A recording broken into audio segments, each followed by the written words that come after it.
ਇਸ ਤਰ੍ਹਾਂ ਕਿਵੇਂ ਹੋ ਸਕਦਾ ਹੈ ਕਿ ਫੁੱਟਪਾਥ ਤੇ ਖੜਿਆਂ ਦੇ ਉੱਤੇ ਆ ਕੇ ਟਿੱਪਰ ਚੜ ਜੇ, 3 ਮੌਤਾਂ ਹੋ ਜਾਂਦੀਆਂ। ਮਾਤਾ ਸੁਖਵਿੰਦਰ ਕੌਰ ਵੀ ਉਹਦੇ ਵਿੱਚ ਸੀਗੇ। ਆਪਣਾ ਪਰਿਵਾਰ ਔਰ ਦਿਓਰ ਦਾ ਪਰਿਵਾਰ, 2 ਪਰਿਵਾਰ ਮਾਤਾ ਦੇ ਸਿਰ ਤੇ ਚੱਲਦੇ ਸੀਗੇ।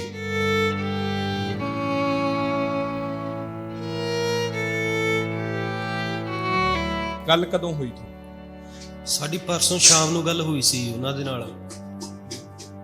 ਵਧੀਆ ਗੱਲਾਂ ਕਰੀਆਂ ਜੀ, ਉਹਨਾਂ ਨੇ ਖੁਸ਼ ਸੀਗੇ, ਕਹਿ ਰਹੇ ਸੀਗੇ ਵੀ 1-2 ਦਿਨਾਂ ਤੱਕ ਵਾਪਸ ਆ ਜਾਾਂਗੇ।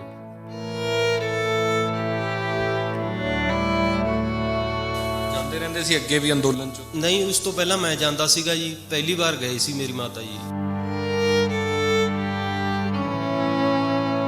ਪਹਿਲੀ ਵਾਰ ਉੱਥੇ ਗਏ, ਜਿਵੇਂ ਤੁਸੀਂ ਤਾਂ ਆ ਕੇ ਗੱਲਾਂ ਦੱਸਦੇ ਹੋਵੋਗੇ ਵੀ ਉੱਥੇ ਕਿਹੋ ਜਿਹਾ ਮਾਹੌਲ ਹੈ, ਕਿਵੇਂ ਉੱਥੇ ਪੂਰਾ ਸ਼ਹਿਰ ਵਸਿਆ ਹੈ।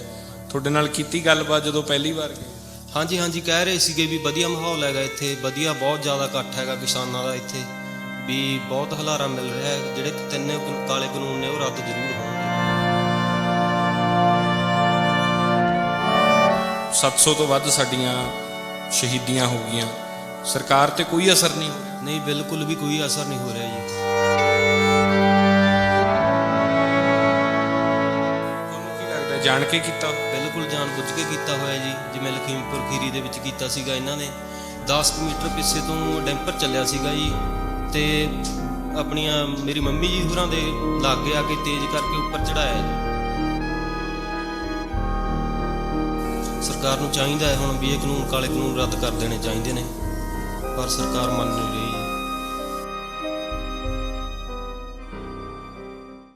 ਟਿੱਕਰੀ ਬਾਰਡਰ ਤੇ ਮੰਦਭਾਗਾ ਹਾਦਸਾ ਵਾਪਰਿਆ। ਹਾਲਾਂਕਿ ਪਿੰਡ ਦੇ ਲੋਕ ਤੇ ਜਥੇਬੰਦੀਆਂ ਕਹਿ ਰਹੀਆਂ ਕਿ ਜਾਣਬੁੱਝ ਕੇ ਕੀਤਾ ਲੱਗਦਾ ਇਹ।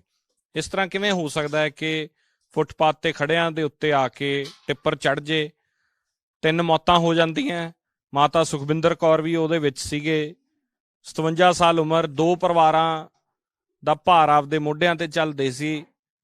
ਔਰ ਇਹ ਦੋਹੇ ਪਰਿਵਾਰ, ਆਪਣਾ ਪਰਿਵਾਰ ਔਰ ਦਿਓਰ ਦਾ ਪਰਿਵਾਰ, 2 ਪਰਿਵਾਰ ਮਾਤਾ ਦੇ ਸਿਰ ਤੇ ਚੱਲਦੇ ਸੀਗੇ। ਮਾਤਾ ਨਹੀਂ ਰਹੇ, ਪੁੱਤਰ ਨਾਲ ਨੇ ਸਾਡੇ, ਔਰ ਇਸ ਦੁੱਖ ਦੀ ਘੜੀ 'ਚ ਸਵਾਲ ਨਹੀਂ ਰਹਿ ਜਾਂਦੇ। ਪਰ ਇਹ ਹੈ ਕਿ ਗੱਲ ਕਦੋਂ ਹੋਈ ਤੁਹਾਡੀ? ਸਾਡੀ ਪਰਸੋਂ ਸ਼ਾਮ ਨੂੰ ਗੱਲ ਹੋਈ ਸੀ ਉਹਨਾਂ ਦੇ ਨਾਲ। ਵਧੀਆ ਗੱਲਾਂ ਕਰੀਆਂ ਜੀ, ਉਹਨਾਂ ਨੇ ਖੁਸ਼ ਸੀਗੇ, ਕਹਿ ਰਹੇ ਸੀਗੇ ਵੀ 1-2 ਦਿਨਾਂ ਤੱਕ ਵਾਪਸ ਆ ਜਾਾਂਗੇ। ਜਾਂਦੇ ਰਹਿੰਦੇ ਸੀ ਅੱਗੇ ਵੀ ਅੰਦੋਲਨ ਚ? ਨਹੀਂ, ਉਸ ਤੋਂ ਪਹਿਲਾਂ ਮੈਂ ਜਾਂਦਾ ਸੀਗਾ ਜੀ, ਪਹਿਲੀ ਵਾਰ ਗਏ ਸੀ ਮੇਰੀ ਮਾਤਾ ਜੀ। ਪਹਿਲੀ ਵਾਰ ਗਏ ਸੀ? ਪਹਿਲੀ ਵਾਰ ਗਏ ਸੀ ਮੰਮੀ ਜੀ। ਹਾਂਜੀ। ਜਦੋਂ ਤੋਂ ਲੱਗਿਆ ਅੰਦੋਲਨ ਤੁਸੀਂ ਜਾਂਦੇ ਰਹੇ ਹੋ? ਹਾਂਜੀ, ਮੈਂ ਜਾਂਦਾ ਰਿਹਾ ਜੀ। ਜਥੇਬੰਦੀ ਨਾਲ ਜੁੜੇ ਹੋਏ ਹੋ? ਬਿਲਕੁਲ ਜੀ, ਬਿਲਕੁਲ, ਉਗਰਾਹਾਂ ਜਥੇਬੰਦੀ ਨਾਲ ਜੁੜੇ ਹੋਏ ਜੀ। ਤਾਂ ਫਿਰ ਤੁਸੀਂ ਆਪ ਕਿਹਾ ਐਤਕੀ ਵੀ ਜਾਓ ਕਿ ਮਾਤਾ ਨੇ ਕਿਹਾ ਵੀ ਮੈਂ ਜਾਣਾ ਹੈ? ਇਸ ਵਾਰ ਮਾਤਾ ਨੇ ਆਪ ਖੁਦ ਕਿਹਾ ਸੀਗਾ ਵੀ ਮੈਂ ਜਾਣਾ ਹੈਗਾ। ਇਹ ਵੀ ਪ੍ਰਮਾਤਮਾ ਵੱਲੋਂ ਦੇਖੋ ਤੁਸੀਂ ਕਿ ਪਹਿਲਾਂ ਕਦੇ ਨਹੀਂ ਗਏ, ਪਹਿਲੀ ਵਾਰ ਗਏ। ਹਾਂਜੀ ਹਾਂਜੀ, ਬਿਲਕੁਲ ਜੀ, ਬਿਲਕੁਲ। ਲੋਕਲ ਬਠਿੰਡੇ ਵਗੈਰਾ ਰੈਲੀਆਂ ਜਾਂਦੇ ਰਹੇ ਨੇ ਜੀ। ਹਾਂਜੀ ਹਾਂਜੀ, ਜਾਂਦੇ ਰਹਿੰਦੇ ਸੀ। ਲੋਕਲ ਮਾਨਸਾ ਜਿਵੇਂ ਜੀ, ਸਾਰੇ ਕਿਤੇ ਗਏ ਨੇ ਜੀ। ਕੀ ਉਸ ਦਿਨ ਗੱਲਬਾਤ ਕੀ ਹੋਈ ਤੁਹਾਡੀ ਫਿਰ? ਗੱਲਬਾਤ ਤਾਂ ਇਦਾਂ ਹੀ ਹੋਈ ਸੀ ਵੀ ਅਸੀਂ ਛੇਤੀ ਤੋਂ ਛੇਤੀ ਬਿੱਲ ਨੇ ਜਿਹੜੇ ਸਰਕਾਰ ਨੇ ਪਾਏ ਨੇ ਉਹ ਛੇਤੀ ਰੱਦ ਹੋ ਜਾਣਗੇ, ਵੀ ਅਸੀਂ ਪਿੰਡ ਜਲਦੀ ਆ ਜਾਾਂਗੇ ਵਾਪਸ, ਵੀ ਪਰਸੋਂ ਤੱਕ ਵਾਪਸ ਅਸੀਂ ਆ ਜਾਾਂਗੇ ਪਿੰਡ। ਬਸ ਇੰਨੀ ਕੋਈ ਗੱਲ ਹੋਈ ਸੀ ਸਾਡੀ ਉਹਨਾਂ ਨਾਲ ਜੀ। ਦੱਸਿਆ ਕੁਛ ਵੀ ਜਦੋਂ ਪਹਿਲੀ ਵਾਰ ਉੱਥੇ ਗਏ, ਜਿਵੇਂ ਤੁਸੀਂ ਤਾਂ ਆ ਕੇ ਗੱਲਾਂ ਦੱਸਦੇ ਹੋਵੋਗੇ ਵੀ ਉੱਥੇ ਕਿਹੋ ਜਿਹਾ ਮਾਹੌਲ ਹੈ, ਕਿਵੇਂ ਉੱਥੇ ਪੂਰਾ ਸ਼ਹਿਰ ਵਸਿਆ ਹੈ। ਤੁਹਾਡੇ ਨਾਲ ਕੀਤੀ ਗੱਲਬਾਤ ਜਦੋਂ ਪਹਿਲੀ ਵਾਰ ਗਏ? ਹਾਂਜੀ ਹਾਂਜੀ, ਕਹਿ ਰਹੇ ਸੀਗੇ ਵੀ ਵਧੀਆ ਮਾਹੌਲ ਹੈਗਾ ਇੱਥੇ, ਵਧੀਆ, ਬਹੁਤ ਜ਼ਿਆਦਾ ਇਕੱਠ ਹੈਗਾ ਕਿਸਾਨਾਂ ਦਾ ਇੱਥੇ, ਵੀ ਬਹੁਤ ਹੁਲਾਰਾ ਮਿਲ ਰਿਹਾ ਹੈ। ਜਿਹੜੇ 3 ਕਾਲੇ ਕਾਨੂੰਨ ਨੇ ਉਹ ਰੱਦ ਜ਼ਰੂਰ ਹੋਣਗੇ। ਇਹ ਗੱਲ ਕੀਤੀ ਤੁਹਾਡੇ ਨਾਲ? ਹਾਂਜੀ ਹਾਂਜੀ, ਬਿਲਕੁਲ ਜੀ। ਜਥੇਬੰਦੀ 'ਚ ਵੀ ਪੂਰੇ ਐਕਟਿਵ ਰਹਿੰਦੇ ਸੀ? ਹਾਂਜੀ ਹਾਂਜੀ ਹਾਂਜੀ। ਤੁਹਾਨੂੰ ਸਵੇਰੇ ਕਦੋਂ ਪਤਾ ਲੱਗੇ, ਕਿਹਨੇ ਦੱਸਿਆ ਤੁਹਾਨੂੰ? ਸਾਨੂੰ ਤਾਂ ਜੀ ਸਵੇਰੇ 7 ਵਜੇ ਪਤਾ ਲੱਗਿਆ ਜੀ, ਅੱਜ ਸੁਬਾਹ। ਮਤਲਬ ਕਿ ਮੇਰੇ ਦੋਸਤ ਦਾ ਬਰਾਦਰ ਗਿਆ ਹੋਇਆ ਸੀਗਾ ਜੀ, ਉਹਨਾਂ ਨਾਲ, ਮੇਰੀ ਮੰਮੀ ਹੋਰਾਂ ਦੇ ਨਾਲ, ਤੇ ਉਹਦੇ ਬਰਾਦਰ ਨੇ ਆ ਕੇ ਸੁਬਾਹ ਦੱਸਿਆ ਜੀ ਅੱਜ ਵੀ ਐਂ ਕਰਕੇ ਐਂ ਗੱਲ ਹੋ ਗਈ। ਅਸੀਂ ਭੱਜ ਕੇ ਗਏ ਜੀ। ਸਾਡੇ ਜਾਂਦਿਆਂ ਨੂੰ ਗੱਡੀ ਚੱਲ ਗਈ ਸੀ ਇੱਥੋਂ, ਮਤਲਬ ਕਿ ਬੰਦੇ ਜ਼ਿਆਦਾ ਹੋ ਗਏ ਸੀਗੇ, ਸਾਡੇ ਪਹੁੰਚਣ ਤੋਂ ਪਹਿਲਾਂ ਹੀ ਚੱਲ ਗਏ ਸੀਗੇ ਜੀ ਉਹ। ਤੁਹਾਡੇ ਕੋਲ ਫੋਟੋਜ਼, ਵੀਡੀਓਜ਼ ਉਹ ਆ ਗਈਆਂ ਸੀ? ਹਾਂਜੀ ਹਾਂਜੀ, ਮੋਬਾਈਲ ਤੇ ਆ ਗਈਆਂ ਸੀਗੀਆਂ। ਪਰਿਵਾਰ 'ਚ ਕੌਣ ਕੌਣ ਹੈ? ਪਰਿਵਾਰ 'ਚ ਮੇਰੀ ਵਾਈਫ ਹੈ ਜੀ, 2 ਬੱਚੇ ਨੇ ਜੀ, ਤੇ 2 ਮੇਰੇ ਚਾਚਾ ਜੀ ਦੇ ਬੱਚੇ ਨੇ ਜੀ। ਉਹ ਵੀ ਤੁਹਾਡਾ ਪਰਿਵਾਰ, ਤੁਹਾਡੇ ਮਦਰ ਹੀ ਸਾਂਭ ਸੰਭਾਲ? ਬਿਲਕੁਲ ਜੀ, ਬਿਲਕੁਲ ਜੀ।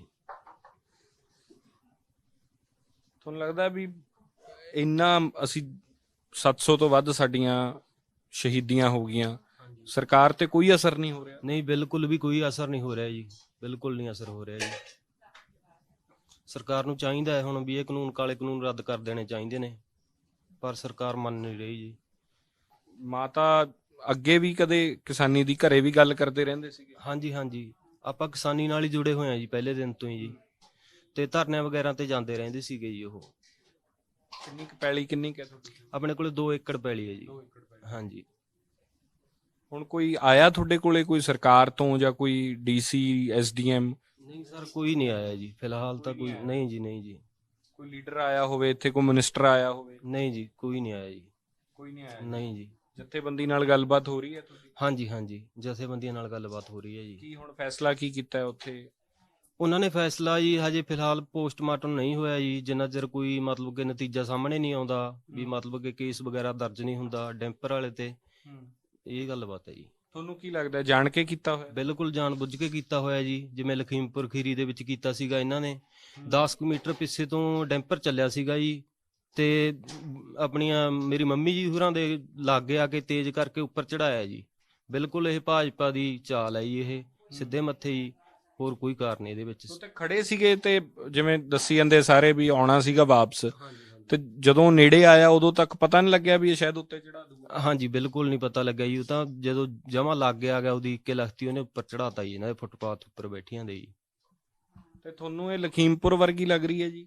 ਹਾਂਜੀ ਉਸੇ ਤਰ੍ਹਾਂ ਕੀਤਾ? ਹਾਂਜੀ ਹਾਂਜੀ, ਬਿਲਕੁਲ ਕਰਿਆ ਜੀ ਇਹਨਾਂ ਨੇ ਉੱਥੇ ਜਾਣ ਕੇ ਅੰਦੋਲਨ ਖਰਾਬ ਕਰਨ ਦੇ ਬਾਰੇ ਇਹ ਸਿਆਸਤਾਂ ਕਰ ਰਹੇ ਨੇ ਜੀ ਸਰ। ਬਾਕੀ ਵੀ ਪਿੰਡ ਦੇ ਸਾਰੀਆਂ ਲੇਡੀਜ਼, ਤਕਰੀਬਨ ਪਿੰਡ ਦੀਆਂ 5-6 ਲੇਡੀਜ਼ ਸੀਗੀਆਂ? ਹਾਂਜੀ ਹਾਂਜੀ ਹਾਂਜੀ ਹਾਂਜੀ, 5 ਲੇਡੀਜ਼ ਸੀਗੀਆਂ ਤੇ 3 ਦੀ ਡੈਥ ਹੋ ਚੁੱਕੀ ਹੈ, ਇੱਕ ਸੀਰੀਅਸ ਨੇਗੀ ਤੇ ਇੱਕ ਠੀਕ ਨਹੀਂ ਜੀ। ਜਿਹੜੇ ਉਹ ਵੀ ਕਾਫੀ ਸੀਰੀਅਸ ਦੱਸੀ ਜਾ ਰਹੇ? ਹਾਂਜੀ, ਕਾਫੀ ਸੀਰੀਅਸ ਦੱਸੇ ਜਾ ਰਹੇ ਨੇ। ਤੁਹਾਨੂੰ ਇਹ ਗੁੱਸਾ ਹੈ ਵੀ ਏਡੀ ਵੱਡੀ ਘਟਨਾ ਤੋਂ ਬਾਅਦ ਵੀ ਇੰਨੀ ਦੂਰੋਂ ਹੋਰ ਲੋਕ ਚੱਲ ਕੇ ਆ ਗਏ, ਪਰ ਨਾ ਤਾਂ ਸਰਕਾਰੀ ਕੋਈ ਬੰਦਾ ਆਇਆ, ਨਾ ਹੁਣ ਮਿਨਿਸਟਰ ਬਣੇ ਨੇ ਨਵੇਂ, ਨਾ ਕੋਈ ਪੁਰਾਣਿਆਂ ਚੋਂ ਆਇਆ? ਨਹੀਂ, ਹਜੇ ਤੱਕ ਕੋਈ ਨਹੀਂ ਪਹੁੰਚਿਆ ਜੀ। ਨਹੀਂ। ਤਾਂ ਇਹ ਅਸਲੀਅਤ ਇਹ ਹੈ ਕਿ 70 ਤੇ ਬੈਠੇ ਆ, ਕਹਿਣਾ ਨਹੀਂ ਚਾਹੀਦਾ, ਪਰ ਸਿਆਸਤਾਂ ਇਸ ਤਰ੍ਹਾਂ ਖੇਡਦੀਆਂ ਕਿ ਘੱਟੋ ਘੱਟ ਅਫਸੋਸ ਤਾਂ ਕਰੋ ਆ ਕੇ। ਮਾਤਾ ਚਲੀ ਗਈ, ਪਹਿਲੀ ਵਾਰ ਅੰਦੋਲਨ ਦੇ ਵਿੱਚ ਮਾਤਾ ਗਏ, ਔਰ ਤੁਸੀਂ ਇਹ ਦੇਖੋ ਕਿ ਪਰਿਵਾਰਾਂ ਦੇ ਇੱਥੇ ਇਸ ਪਿੰਡ 'ਚ ਆ ਕੇ ਅਸੀਂ ਪਹਿਲਾਂ ਇੱਕ ਘਰ 'ਚ ਗਏ, ਮਾਤਾ ਜਿਹੜੇ ਪੂਰੇ ਹੋਏ ਨੇ ਉਹ ਵੀ ਆਪਣੀ ਧੀ ਦਾ ਵਿਆਹ ਰੱਖਿਆ ਹੋਇਆ ਉਹਨੂੰ ਛੱਡ ਕੇ ਅੰਦੋਲਨ 'ਚ ਗਏ ਹੈ। ਇਹ ਵੀਰ ਕਹਿ ਰਿਹਾ ਮੈਂ ਜਾਂਦਾ ਸੀ, ਐਤਕੀ ਮਾਤਾ ਗਏ। ਤਾਂ ਇਸ ਪਿੰਡ ਨੂੰ ਵੀ ਸਲਾਮ ਹੈ ਕਿ ਇੰਨਾ ਸਿਰੜ ਜਜ਼ਬੇ ਵਾਲੇ ਲੋਕ ਨੇ ਕਿ ਆਪਦੇ ਘਰ-ਬਾਰ ਛੱਡ ਕੇ, ਔਰ ਜਦੋਂ ਇਹ ਲਾਸ਼ਾਂ ਪੋਸਟਮਾਰਟਮ ਵਾਸਤੇ ਅਜੇ ਜਾਣੀਆਂ ਨੇ, ਜਥੇਬੰਦੀ ਦੇ ਅਕੋਰਡਿੰਗਲੀ ਇਹ ਚੱਲਦੇ ਜਿਵੇਂ ਜਥੇਬੰਦੀ ਕਹਿੰਦੀ ਹੈ, ਪਰ ਧੰਨੇ ਲੋਕ ਨੇ ਇਹ ਅਸਲ। ਜੇ ਪੰਜਾਬ ਵਸਦਾ ਤਾਂ ਇਹ ਲੋਕ ਨੇ, ਔਰ ਅਫਸੋਸ ਹੈ ਕਿ ਇੱਕ ਤੇ ਇੱਕ ਸ਼ਹਾਦਤ, ਪਰ ਸਰਕਾਰਾਂ ਤੇ ਕੋਈ ਅਸਰ ਨਹੀਂ ਹੈ। ਕੈਮਰਾ ਪਰਸਨ ਜਗਰੂਪ ਸਿੰਘ ਦੇ ਨਾਲ ਸਿਮਰਨਜੋਤ ਸਿੰਘ ਮੱਕੜ, ਔਨ 에ਅਰ, ਮਾਨਸਾ।